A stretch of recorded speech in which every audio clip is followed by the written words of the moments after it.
50 سالہ بیوہ خاتون کے عاشق نے زبان کاٹ دی، حیدرآباد میں سنسنی خیز واردات۔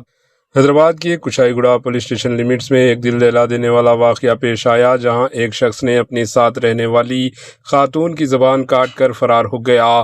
سب انسپکٹر ستیش کے مطابق کشائی سے تعلق رکھنے والی 50 سالہ خاتون کا شوہر 10 سال قبل مر چکا تھا۔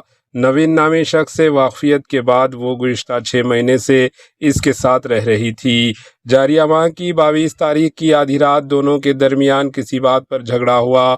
اسی دوران طیش میں آ کر نوین نے چاقو سے خاتون کی زبان کاٹ دی اور موقع سے فرار ہو گیا۔ مقامی افراد نے زخمی خاتون کو فوری طور پر گاندھی ہسپتال منتقل کیا، جہاں ڈاکٹروں نے اس کی سرجری کی۔ متاثرہ خاتون کی حالت اب بہتر بتائی جا رہی ہے۔ خاتون کی بیٹی کی شکایت پر پولیس نے کیس درج کر کے تحقیقات شروع کر دی۔ Bureau report, AHN news.